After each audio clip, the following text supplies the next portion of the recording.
There he comes. It's become a family tradition.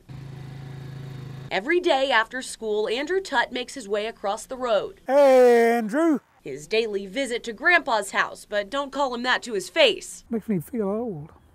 I'm Sid. We'll just call him a man with a long history, one that goes way back. I was born here, but Sid's family has been here since 1824. History is Mary Bell Tutt's passion, so it's no wonder Sid is the love of her life. Well, I guess at First Baptist Church, his mother was my 10-year-old Sunday school teacher. They began dating at 14, married at 22. And went to visit Sid's grandfather and sat down on the porch and started asking him questions about his family. And I thought this was the most fascinating thing I've ever heard. And there began a lifetime committed to her family and how they got here. Her visits to the library beginning in the 1950s. You could buy a Coke at Wilson Night and Drug for a nickel when I walked to the library in the summer, and that was my treat. Mary Bell became a history teacher and has spent her 56 years of marriage reading up on her own husband. I wish I had more time to spend in it now. I sit there all morning reading those. Clement Tutt is listed on the first census of Texas, the Mexican census, 1822, 23, or 24, depending on which paper you read. He got here kind of roundabout. His family originally was from South Carolina, and he sort of wandered here. Along the way, Clement and his wife stopping in Shreveport, having children, but ultimately they get their 5,000, their league and labor of labor of land from the Mexican government in what is now San Augustine County. They also spent some time in Nacogdoches, those papers a little more difficult to read. Are written in Spanish. About 10 years after arriving in Mexico, the first Texas Tutt runs into trouble around 1836. I kind of think he lost the land, maybe gambling. But anyway, he didn't fight in the Texas Revolution, but he hired a substitute, which was not unusual. This was enough to qualify all of the current Tutt grandchildren to become part of the Children of the Republic of Texas, for which Mary Bell was sure to file the papers. This is from the Republic of Texas. Okay. And so they just filled in the blanks. They had, the printing press. The Tutts agree the most interesting piece of family history came in the form of this newspaper clipping while Mary Bell was talking to a genealogist in San Augustine. And I said, Tutt. And he said, do you know about the murder? No, don't know about the murder. It was around 1842, and a feud between two men over, you guessed it, a woman left one of the men dead. He was the one that was killed, and then they were still trying to settle his estate in the 1880s. It's one story even Sid knows all about. When they found the guy guilty of killing my how far back uncle, my family took him out and hung him.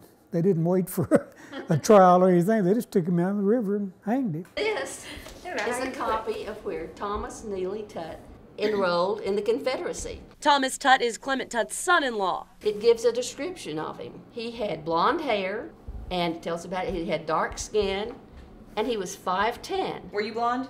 No, my hair was dark. But isn't that our children are? Perhaps a long-lost gene rediscovered. Oh, these are letters from them in the Civil War that they wrote to their mother, Millie. Reading through the letters, a first-hand narration of our nation's history. Coming off of the Civil War in 1865, Thomas Tutt moves the family to Rusk County. There's a whole list of people from Rusk County who are poor. His wife and son's names listed on a pension application. Very common to apply for a pension. But by 1871, the area would change and become present-day Gregg County. A Tutt signed the very petition changing part of Upshur and Rusk counties to Gregg County, giving Longview a new county seat. For history buff Mary Bell, the papers have all the answers, but Sid shows us his favorite piece of history comes in the form of this 1888 double-barrel shotgun. I've killed a lot of ducks with it myself, and it'll pass on down to, I guess I'll let my sons flip a coin on who gets it. Remembering back to that conversation in the 1950s, Mary Bell says Sid's grandfather mentioned to her that he just couldn't believe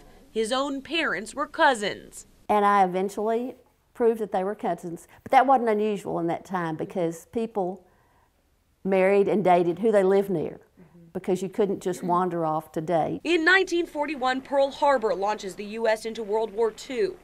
Sid's father was a tenant farmer at the time and right here in Longview. He saved, was it a World War II pilot?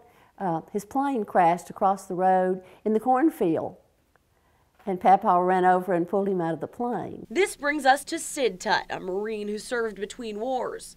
I mean, they were in the Revolutionary War. Civil War, right on up to all of them, but I was the only Marine in the bunch. He bought the family this home in Longview around 1970 with no neighbors in sight, but now Our son Tom and his wife Karen. daughters, sons, and grandchildren live on almost all sides. This right here is the base of a deer stand. Time passes quickly, you know.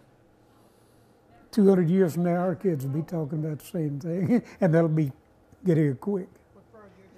But I've enjoyed it all. Perhaps this after-school tradition may just end in a conversation, like the one in 1950 that would start a new generation down the road of family history. I didn't know we had been there longer than most, but I guess we have. Summer Dash, KLTV 7 News.